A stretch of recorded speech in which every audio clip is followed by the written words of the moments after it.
Sí, en esta fase de entrenamiento que estamos, vamos a hacernos una serie de preguntas nuevamente para, luego os daré un trabajito, pero para bombardear vuestra mente, ¿no? Cosas que deberíamos de preguntarnos, que nos harán o llegarán a convencernos de la necesidad que tenemos de una buena preparación y un buen proyecto en este sentido. Por ejemplo, las preguntas: ¿cómo conseguimos que los nuevos convertidos descubran sus dones? Algo tendremos que hacer, pero ellos tienen que descubrir sus dones. Me da lo mismo que digáis una clase, que les pongamos en una clase de descubrimiento de dones. Yo lo que lanzo es la pregunta simplemente para estimular vuestra mente. ¿Quién los va a entrenar? Porque estábamos diciendo antes, todo lo tiene que hacer el anciano principal, todo lo tiene que hacer el pastor. ¿Quién los va a entrenar, ¿no? ¿Cuáles son las áreas de entrenamiento necesarias? ¿Dónde y cómo será provisto el entrenamiento? Bueno, a veces son cosas que decimos, eso es de lo más sencillo, ya lo haremos, pero luego, por experiencia, no se hacen si no tenemos un proyecto bien planificado. ¿Quiénes son los líderes claves potenciales? ¿Son fieles y servidores? ¿No son fieles?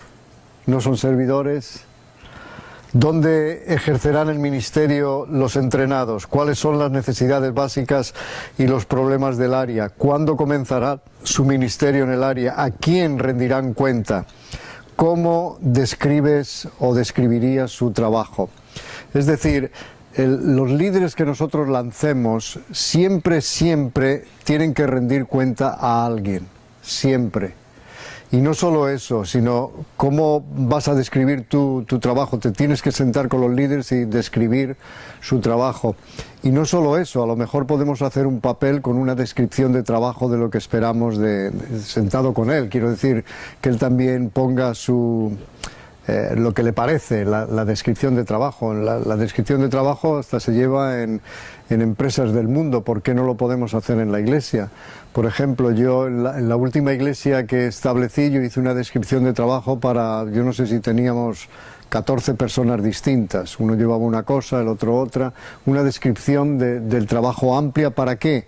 Con el fin de que esta persona no se metiera en el trabajo de la otra. Porque esto a veces se da en la iglesia, que la persona que tiene una descripción de trabajo se mete en el trabajo que no debería de hacer.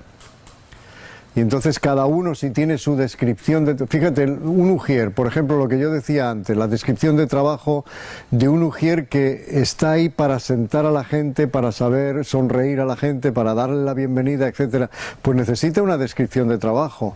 Por ejemplo, en la descripción de trabajo, que viniese 20 minutos antes de que el culto empezara, que tuviera su tiempo de oración con los demás ujieres, bueno, hay una descripción de trabajo, cómo la debe de hacer,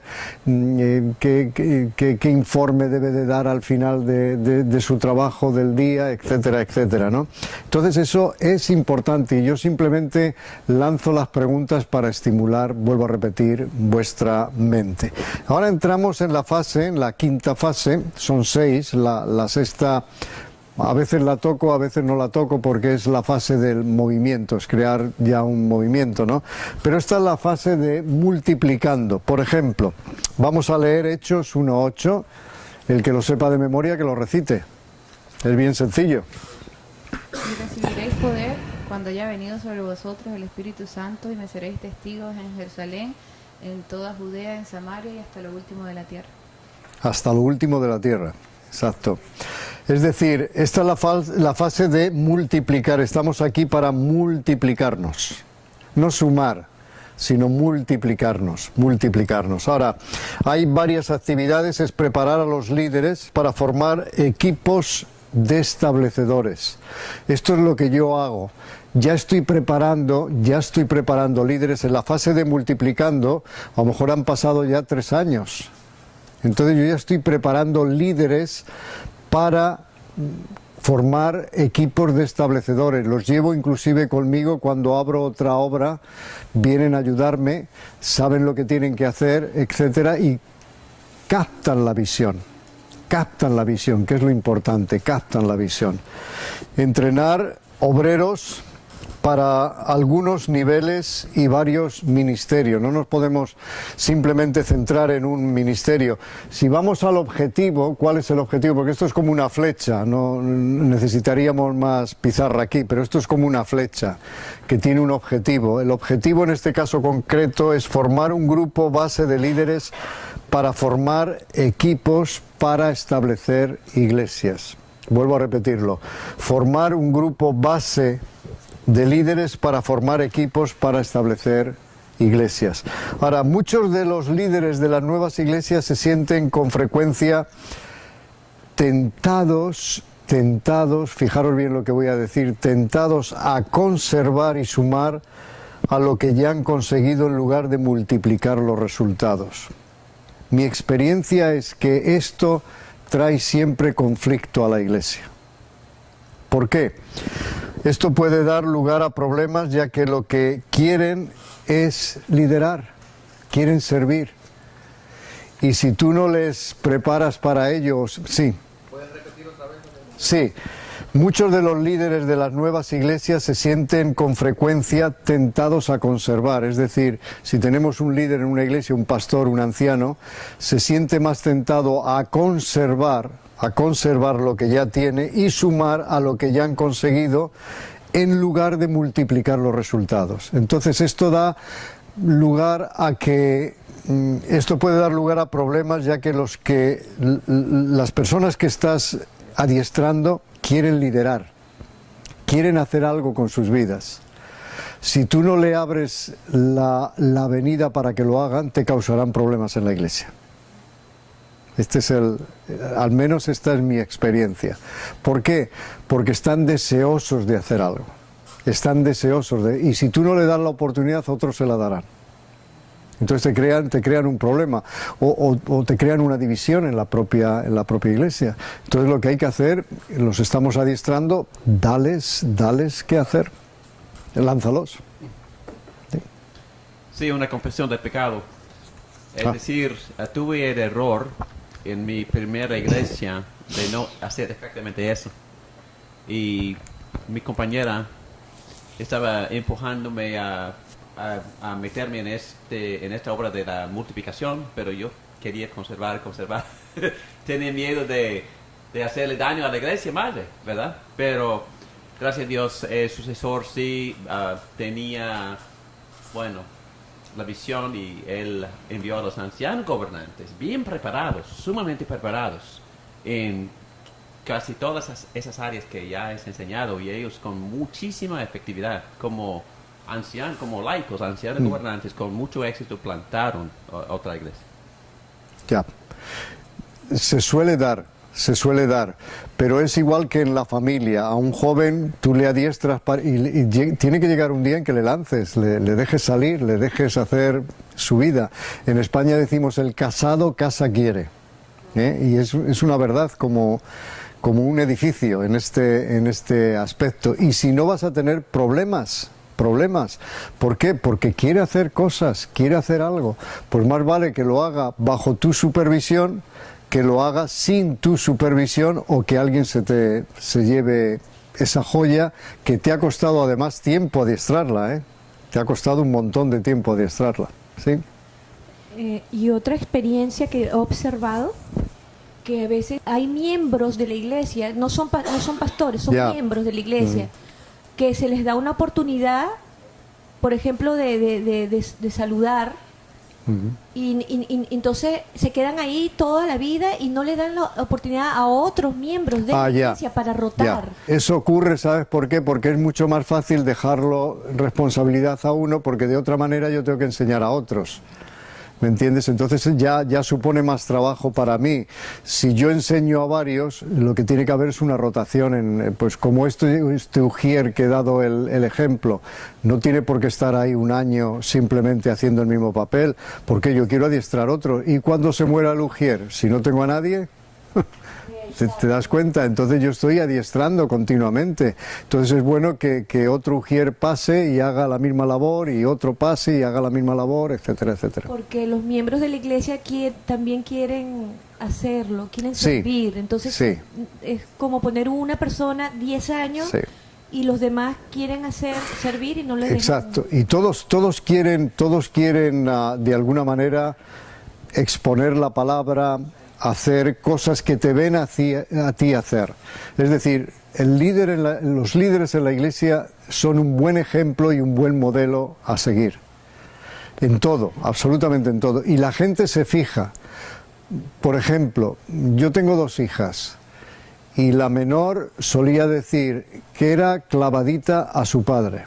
Dice, la única diferencia que hay entre mi padre y yo es que mi padre tiene bigote y yo no lo tengo. Eso lo decía mi hija. ¿Te das cuenta?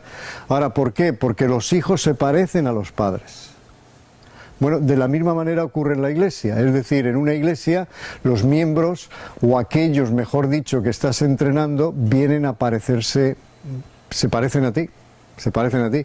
Yo tengo algunos de los líderes que he formado que normalmente cuando predican por aquí o por allá dices, tú predicas igual que Carlos, es que predicas igual que Carlos, ¿me entiendes? Es decir, pues eso es bueno, eso es bueno. Ahora, bien es verdad que todos quieren hablar, pero no todos tienen el don de hablar. Como una señora en una de las congregaciones dijo, tenía que haber estado aquí, tuvimos una persona, ¡ay, qué mensaje trajo! Y habló, y digo, ¿y de qué habló? Y dice, no lo sé, pero hablaba. ¿Te das cuenta? Sí.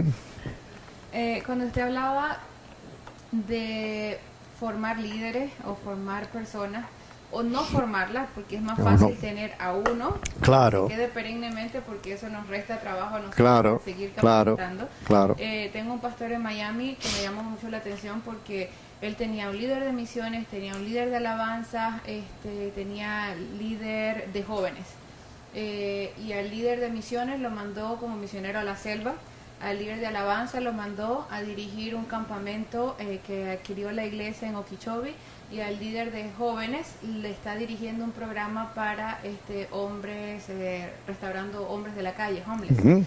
Y él decía, para mí no fue fácil dejar ir a estos 3 líderes, porque hacían prácticamente el trabajo más fuerte de toda la iglesia. Decía, para mí es una bendición verlos salir, pero es mayor trabajo formar a 3 líderes más que se hagan responsables de todo eso. Exacto. Pero para mí eso es sumamente admirable. Exacto. El otro caso, por lo menos en mi iglesia, cuando yo me estaba formando para seguir como misionera, yo decía, aquí estoy, tengo un llamado, mire, no sé qué, y ahora sí como que me hacían caso, era como que ahí que se siente. Y a veces hay mucha gente en la iglesia que realmente está así. Nosotros no conocemos cuáles son sus dones, no los ayudamos a descubrir cuáles son sus dones. Y allí mismo en esta iglesia tenía una amiga que me decía, Eloísa, yo creo que tengo el llamado a misión. Y le decía, ¿por qué? Me dice, porque tuve un sueño y vi el mapa de Kenia y no sé qué, y no sé qué. Le digo, ¿y tú crees? O sea, no estás segura. O sea, tenía tantas señales, pero nadie la había ayudado a discernir que realmente tenía un llamado y qué hacer con ese llamado. Cuando vino un profesor, no sé si lo conocen, Jonathan Lewis de Misiones, él habló con mi pastora y ella dijo, sí, si Eloísa quiere salir de Misiones, tiene que hacer esto, un montón de reglas. Y él le dijo, no, ya va, tienen que hacerlo las dos, no es ella, porque si usted es la líder de Misiones, es usted y la persona a quien usted va a capacitar, porque a veces se le ponen los requisitos a la persona, pero no se trabajan juntos.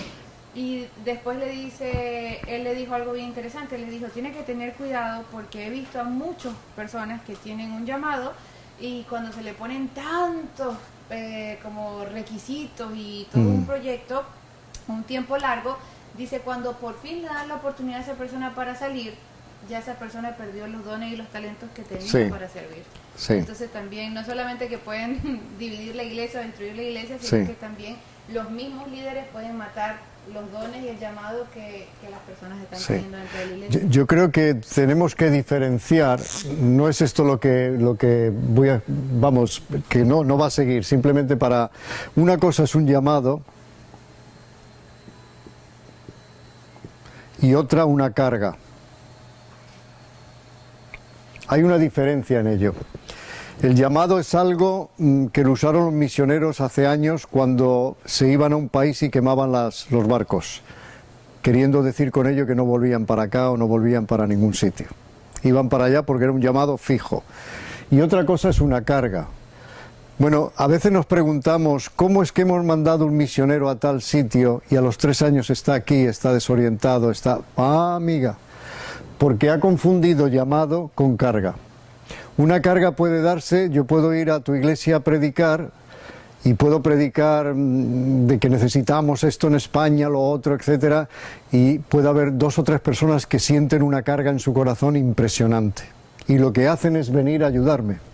Si yo no entiendo que lo que han venido es porque tenían una carga, entonces yo estoy esperando por ellos que hayan quemado los barcos y que estén ahí por el resto de sus vidas. Entonces es frustrante para ellos y es frustrante para mí. Entonces tenemos que diferenciar entre lo que es un llamado y una carga. Yo he tenido algunos misioneros ayudando con una carga, bueno, concretamente una pareja. No puedo decir que he tenido más. Una pareja excelente. Vino para estar 3 años, se quedó 4. Descubrió sus dones ahí. Y hoy está ayudando en una iglesia presbiteriana en Texas, que es enorme, y además ayudando a niños. Cuando yo le había dicho en una campaña que yo tuve muy enfocada hacia niños para abrir una iglesia, él dijo, no me pongas con niños, que a mí los niños no me gustan, que no me... Hoy es el pastor de niños de una iglesia, para que tú veas, ¿no? Entonces, pueden venir con una carga y no hay ningún problema, o pueden venir con un llamado y no hay ningún problema.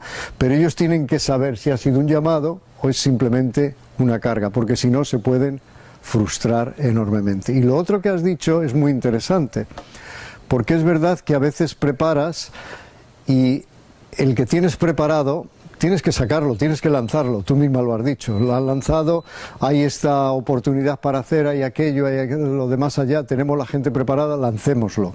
Pero otras veces quedan gente en la iglesia que llegan a predicar mucho mejor que el predicador que tiene la iglesia y el predicador puede sentirse amenazado. Y entonces lo que hace es enviarlo a hacer esto, enviarlo a hacer lo otro, y lo hunde en cierta manera, en vez de darle a lo mejor otro tipo de oportunidades o crear una nueva oportunidad para este tipo de personas. Aquellos que tenemos el corazón en el establecimiento de iglesias, esto no nos preocupa, porque yo quiero que la gente sea 20 veces mejor que yo, en todo lo que yo pueda hacer, 20 veces mejor que yo. Igual que yo deseo para mis hijas todo lo mejor que yo haya dado de sí, ¿me entiendes? Mucho más, mucho más. Pues este es el sueño y la visión que deberíamos tener también para la iglesia. También se deben de investigar nuevas regiones. Como estamos multiplicando, estamos en la fase de multiplicar, aquí empezamos a investigar nuevas regiones. No tenemos por qué quedarnos simplemente en el área donde hemos estado hace años. Ya llevamos a lo mejor 4 años o 5. Podemos investigar otras áreas, otras regiones en este sentido. Pueden sentirse satisfechos con el tamaño de la congregación, líderes, y no presionarán realmente para promover una multiplicación, porque dicen, bueno, ya hemos llenado las 150 sillas que teníamos o los 30 bancos que teníamos, como que no hay necesidad, vamos a quedarnos aquí, ¿no? La necesidad de construir un edificio como parte del ser iglesia se hace a menudo abrumadora en esta fase y puede frenar la multiplicación, porque vamos a estar más ocupados con edificar algo para tener la congregación que con expandir el evangelio. Se pueden hacer las dos cosas a la vez, pero ustedes miren a las iglesias que han tenido un programa de construcción y verán la mayoría de las veces cómo la congregación merma. ¿Por qué? Porque perdemos la misión, no es por otra cosa. Si aguantamos la visión de seguir expandiéndonos, la cosa cambia. Pero muchas veces el hecho de construir un edificio o hacer cualquier otra cosa parece como que nos desvía de la visión que ya teníamos en mente muy clarita, y eso puede ser un problema. Los líderes necesitan también estimular la visión acerca de cómo la iglesia puede producir un impacto todavía más amplio, si cabe, en la ciudad o la región en la que estamos. A lo mejor, ¿por qué movernos a otra región si todavía no hemos saturado esta con el Evangelio, ¿no? Puede ser una de las cosas. Muchas veces los mejores líderes surgen de la propia iglesia en lugar de venir desde fuera. Esto ya lo dijimos el otro día también, como un seminario, un instituto bíblico. Yo prefiero que los líderes nazcan de la propia iglesia. Yo personalmente lo prefiero así.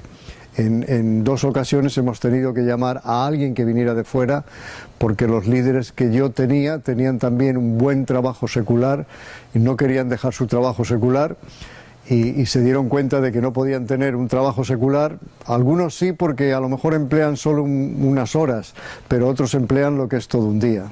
O dejas el trabajo secular y coges el ministerio, o tomas el ministerio y dejas el trabajo secular, ¿me entiendes? Y cuando se vieron en esa tesitura, pues decidieron seguir con el trabajo secular y nada más. A mí me ocurrió algo parecido. Yo salí de un seminario en Inglaterra, y cuando regresé a España, yo encantado, me pusieron como pastor de jóvenes, a liderar jóvenes. Ahí me di cuenta de que aquello no era lo mío en sí. Yo tenía otras apetencias. Ahí es donde descubrí precisamente el don de establecimiento de iglesias, el don de evangelista, etcétera, etcétera, ¿no? Y aquello me entusiasmaba, aunque hice un buen trabajo entre los jóvenes, porque me comprometí a hacerlo. Pero yo veía como que el pastorado no era tanto lo mío. Yo eso de tomar la mano de una persona y ay, venga y no sé qué y todo, como que no era mi don especial. Y en el humor de Dios, fíjense que lo que hago cuando estoy durante 7 años en una iglesia es pastorearla. No establecerla solo, sino pastorearla durante 7 o 6 o 8 años, ¿no? En este caso concreto. Pero yo voy a un hospital y es que no es lo mío. El otro día explicaba aquí que me llamó alguien porque el hijo le habían operado de una apendicitis, y yo ahí le tomé de la mano y oré por él, y mi oración, ¿saben cuál fue?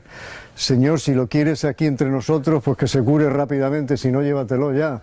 Y bueno, los padres me miraron asombrados, no sabían ni para dónde mirar, ¿no? Ahí me di cuenta que en mi corazón no era tanto el pastorado, aunque vuelvo a repetir que en el humor de Dios es lo que he estado haciendo. Y creo que lo hago bien, y creo que naturalmente puedo aprender muchísimas más cosas de todo ello, ¿no? Así que yo creo que es bueno que tengamos gente también de fuera, pero yo preferiría, personalmente así lo creo, que la gente salga de la propia iglesia. Aquí unas preguntas también para bombardearos. ¿Qué investigación se requiere cuando estamos en la fase de multiplicando? ¿Quién la hará? ¿Existen grupos étnicos cerca o cercanos que aún no han sido alcanzados con el Evangelio? ¿Existen entre ellos líderes potenciales que puedan ser entrenados? Porque muchas veces solo pensamos en el grupo que estamos tratando de alcanzar, pero a lo mejor en la zona donde estamos hay un grupo étnico. Me da lo mismo, pueden ser de hispanos, pueden ser de franceses, pueden ser de holandeses, hay grupos étnicos. Entonces, ¿qué metas deben ser establecidas y hechas públicas? ¿Quién encabeza el esfuerzo de oración para sostener este ministerio? Porque todo ministerio debe estar encabezado por una fuerte convicción de oración, para que el Señor nos guíe en el mismo, ¿no? ¿Quién asigna y supervisa los nuevos ministerios? ¿Quién los conducirá en una educación continuada? Son muchas preguntas las que nos debemos de hacer para hacer una buena planificación. ¿Pueden incluirse otros ministerios en este esfuerzo? ¿Quién debería invitarlos a unir fuerzas? ¿Qué contribución especial pueden aportar al esfuerzo misionero total? ¿Necesitamos algún ministerio de educación superior para entrenar a los diferentes niveles de liderazgo para este movimiento? ¿Quién lo realizará? ¿Cómo se va a financiar? Importante pregunta, porque tenemos también que ver que todo lo que hacemos necesita una financiación, si no, ¿de qué? ¿No? Bueno, y eso nos lleva a considerar la última fase, que normalmente no la suelo dar porque es la fase de movimiento. Vamos a leer Isaías 11:9, que alguien lo lea, por favor. Isaías 11:9. 11:9. No harán mal ni dañarán en todo mi santo monte, porque la tierra será llena del conocimiento de Jehová, como las aguas cubren el mar. Exacto, porque la tierra estará llena del conocimiento de Jehová, como las aguas cubren el mar. Qué interesante, ¿verdad? Fíjense, esto es lo que yo llamo movimiento. Esto ya es un movimiento, ya hemos pasado a una fase en la que ya nos vamos más allá, como dijo el Señor Jesús, primero en Jerusalén, Judea, Samaria y hasta lo último de la tierra. Aquí hay unas actividades, es atender a todos los grupos étnicos de la población. A veces tenemos gente de otras etnias y no les prestamos atención, es como si quisiéramos solo lo nuestro, ¿eh? Que no nos molesten de ninguna manera. Bueno, son grupos que son alcanzables, que se pueden alcanzar y que Dios nos ha dado la oportunidad por estar precisamente ahí de alcanzarlos.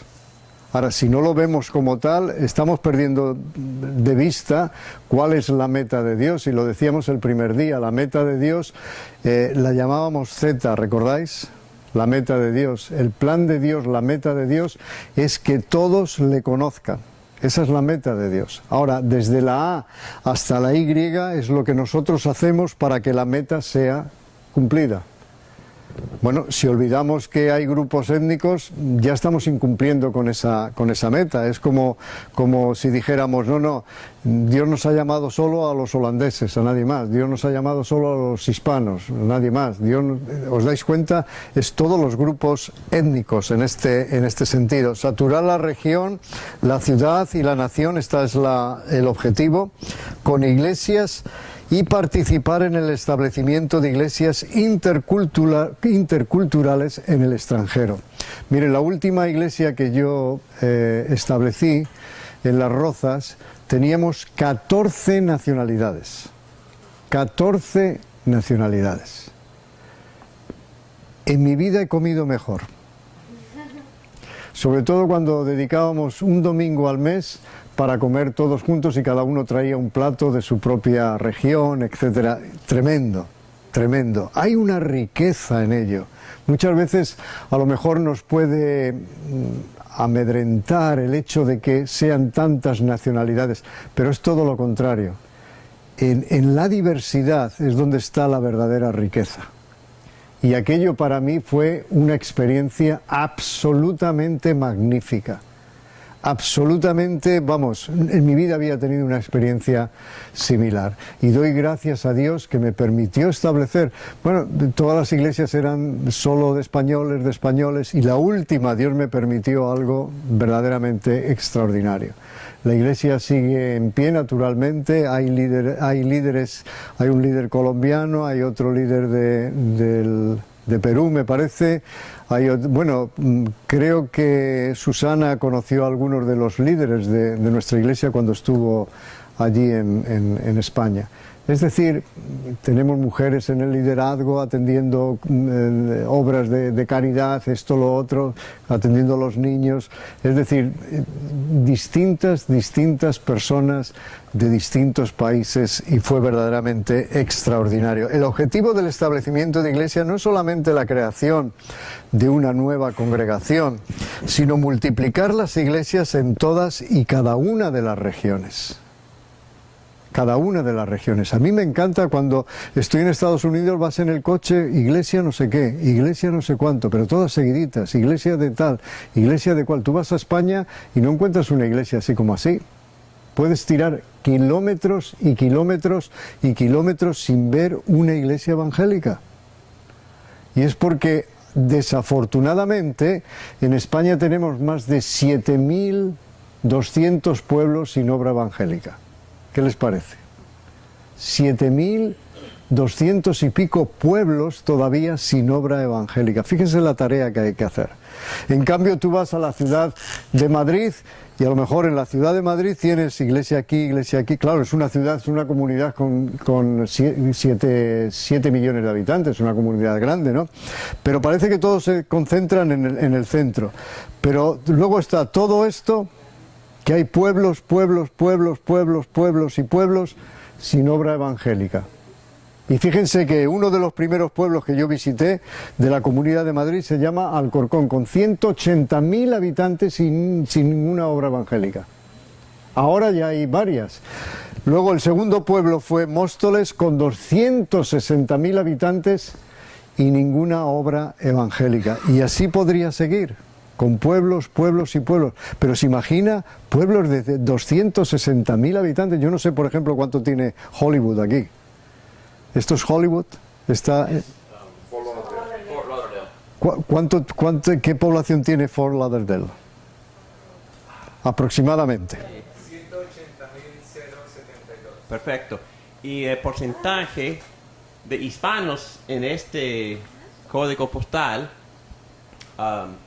creo que es 14%, aquí mismo. 14%. Y en todo el condado de Broward, es casi 30%, pero ya está creciendo rápidamente. Increíble, increíble. Hispanos, solo hispanos. Ahora, en 180.000, ¿cuántas iglesias cristiano-evangélicas hay? Aproximadamente. Es para que ustedes vean la diferencia tan grande y la necesidad tan grande que hay en este mundo por el establecimiento de iglesias, porque en un condado con 180.000, pues bueno, las iglesias se pueden, pero disparar en este sentido. En una población, como les he dicho, de Móstoles con 280.000 habitantes, la única iglesia fue la nuestra. Ahora ya hay varias. El movimiento para el establecimiento de iglesias puede ser descrito como la implantación y el crecimiento precisamente de iglesias extraordinariamente rápido y bajo la dirección del Espíritu Santo en una región en particular. Por eso lo llamamos ya un movimiento, es decir, ya no es una fase de movimiento, ya se crea un movimiento, ya es inclusive iglesias distintas juntándose para decir vamos a saturar todo este condado o esta región, ¿entendéis? Los movimientos para el establecimiento de iglesias se caracterizan, entre otras cosas, por la unidad, el entrenamiento y la movilización de todo el cuerpo de Cristo con una visión y objetivos comunes. Por eso lo llamamos movimiento, ¿eh? Es decir, es una unidad tremenda, tremenda, tremenda.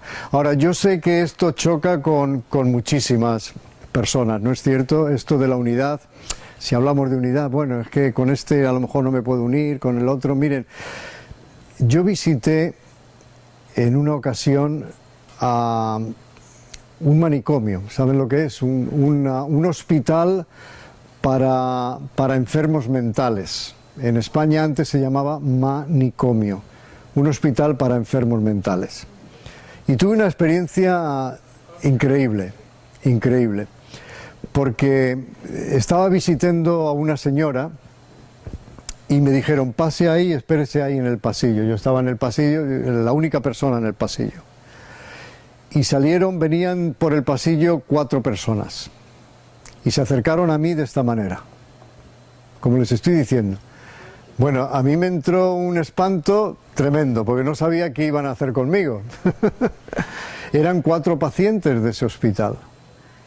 Y bueno, se acercaron hasta que estuvieron enfrente mía y me miraban así, los ojos bien abiertos, y en ese momento se abrió la puerta del médico, salió el doctor y me dijo, ¿me estaba usted esperando? Sí, sí. Enseguida me metí en el despacho y le dije, oiga, ¿usted no tiene ningún temor que esta gente, porque me ha pasado, he tenido esta experiencia? Y fíjense lo que me dijo, no. Él usó una palabra que a mí no me gusta usar, pero él dijo, no me preocupa porque los locos nunca se unen. Fíjese bien, ¿eh? Los locos nunca se unen. Ahora, aplíquenlo a esto. Aplíquenlo a esto.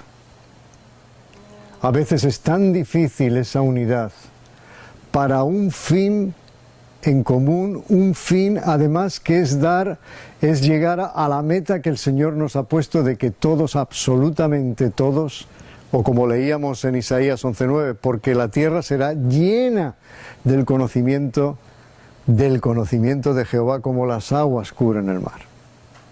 Bueno, esto es lo que teníamos que hacer, ¿no es cierto?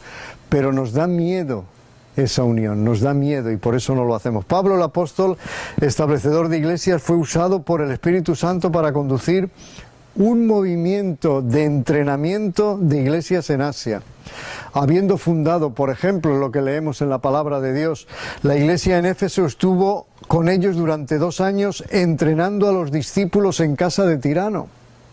Allí estuvo entrenando a los discípulos. Trabajó de tal modo que fíjese lo que dice Hechos 19:10.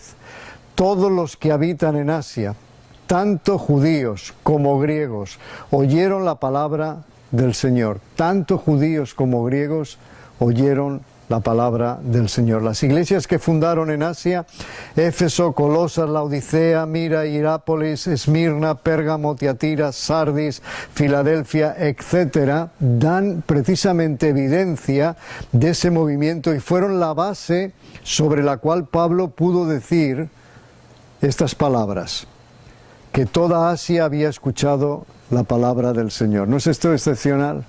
Yo creo que sí, mis queridos hermanos. Yo creo que es excepcional. Los establecedores de iglesia, además líderes, deben establecer sus ministerios con la visión de un movimiento para establecer iglesias. No importa, a mí no me importa, por ejemplo, si yo soy presbiteriano y todas las iglesias del condado presbiteriano nos unimos para hacer esta labor, estupendo. Pero si encima podemos unir a bautistas, a otras denominaciones, para la labor de saturar con el Evangelio. Estoy hablando de saturar, luego cada uno tiene sus diferencias, naturalmente que sí, que las tenemos, pero con la labor de saturar todo el condado con el mensaje del Evangelio. Esto sería, vamos, un ideal. Y debería ser la verdad. Ejemplos actuales de esto se están produciendo a medida que el Evangelio se extiende, ¿sí? Una pregunta. Usted mencionaba hace un rato la alegría que le causaba al pasar por una zona y ver una iglesia detrás de otra y muchas iglesias y todo, ¿no? ¿Cómo se podría relacionar esto con lo que le dijo el doctor de los locos nunca se unen? Porque lo que yo he percibido muchas veces cuando veo tantas iglesias, yo digo, ¿por qué hay tantas iglesias chiquititas en vez de que haya una unidad? Porque cada una de estas iglesias chiquititas tienen un grupo pequeño y cada una quizás está invirtiendo muchísimo dinero en pagar locales, sostener, etcétera, etcétera, etcétera, en lugar de quizás que esos creyentes todos puedan estar un poco más unidos, economizar económicamente, invertir en algo mucho mayor que solo tener pequeñas denominaciones donde a veces he escuchado incluso que dicen que están pescando en la misma laguna o algo así. Lo que hace es que un miembro sale de una iglesia, se va a la otra, una iglesia a la otra, una iglesia a la otra, y así es como se fundan las nuevas iglesias. No es con nuevos creyentes, sino con creyentes que vienen de otras congregaciones. Desafortunadamente así es. Exacto. Entonces, para mí, cuando veo tantas iglesitas cerca, más que alegría, de repente no lo he percibido como usted, porque también viene de otro trasfondo donde no hay ninguna, es como el extremo, ¿no? Ya. Pero, ¿qué piensa de eso? Sí, en primer lugar, no desdeñar las iglesias pequeñas, porque posiblemente ellas están alcanzando a un público que las iglesias grandes no están alcanzando. Eso para empezar, porque a veces estas iglesias pequeñas se componen de ciertos grupos étnicos que una iglesia grande no está alcanzando en absoluto. Si no fuera por ellos, estos grupos no serían alcanzados. Es verdad que están invirtiendo fuerzas, que están invirtiendo dinero, que están invirtiendo tiempo, etcétera, etcétera. Pero yo lo miro de esa manera, yo no desdeño esas iglesias pequeñas, pero al mismo tiempo entiendo el ejemplo que estás dando. Si pudiéramos crear mega iglesias, pues podríamos a lo mejor hacer más. No, yo creo que podemos hacer tanto como estamos ahora creando estas nuevas iglesias en sitios donde no, de otra manera no sería alcanzada esta gente. Yo conozco una iglesia concretamente que solo se dedica, absolutamente solo se dedica a lo que aquí se llama homeless.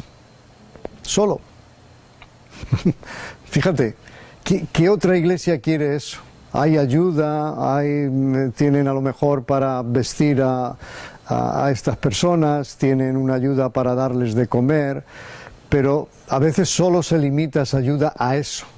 Pero hay grupos pequeños que los están alcanzando también con el Evangelio. Así que yo lo miro desde ese punto de vista, pero al mismo tiempo entiendo el poderío de crear megas iglesias, porque parece como que no es lo mismo tener una iglesia de 15.000 personas, por ejemplo, a tener una iglesia con 15.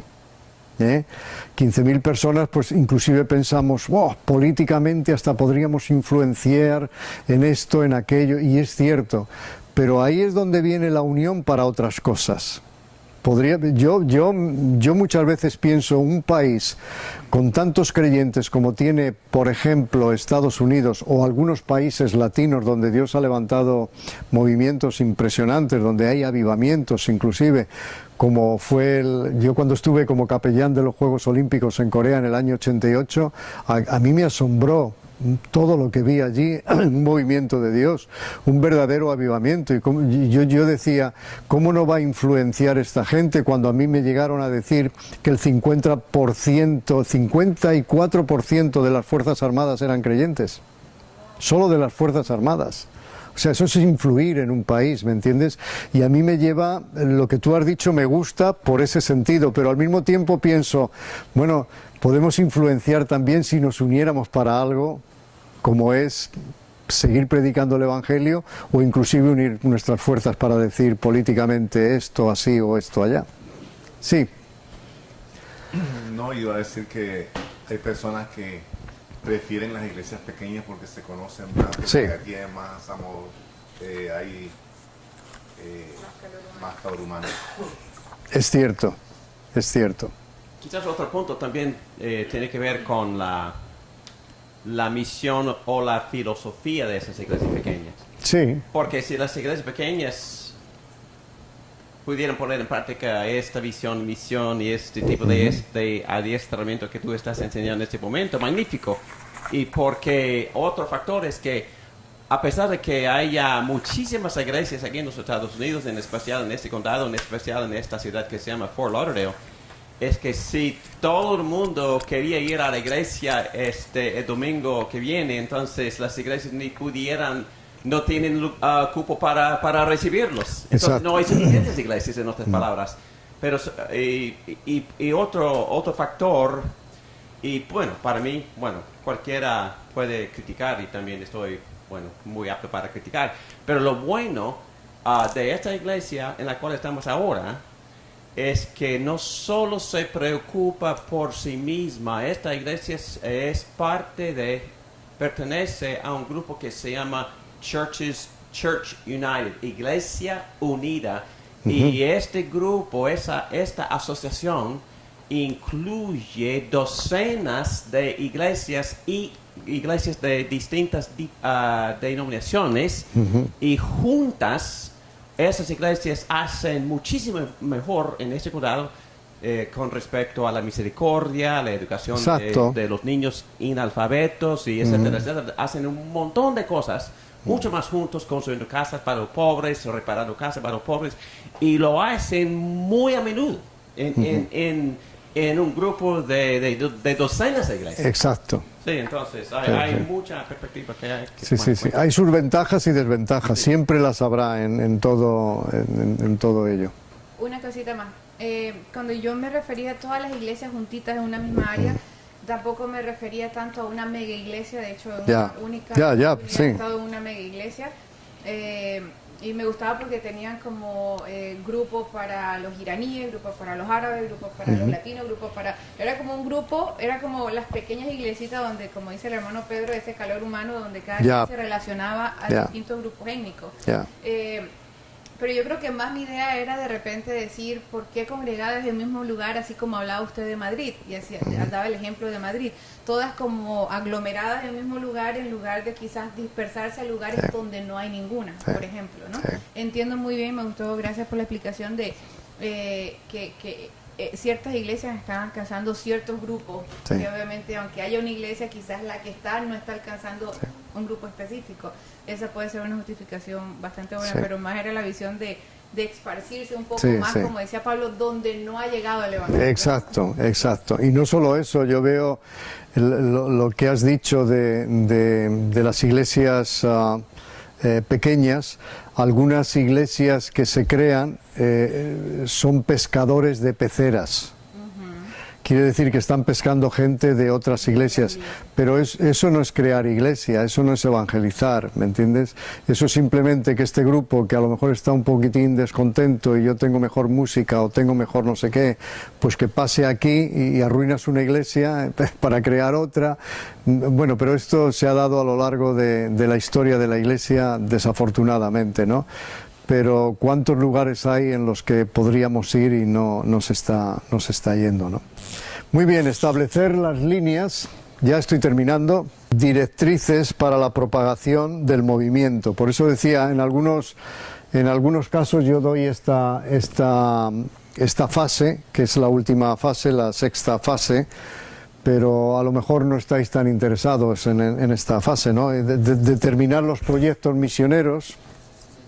Cuando estamos hablando de un movimiento ya tenemos que determinar qué proyectos misioneros interculturales serán patrocinados por los distintos grupos, entra ahí, celebrar grandes reuniones, pero aparte de eso, esto lo viví muy bien en celebrar grandes reuniones de oración y alabanza, lo viví muy bien en Corea. Como sabéis, y ya los que estuvisteis me habéis oído decirlo, se creó un movimiento de oración impresionante por el avivamiento que surgió, donde las iglesias se reunieron para orar todas juntas por Corea, porque existía la amenaza del norte de Corea invadir el sur de Corea.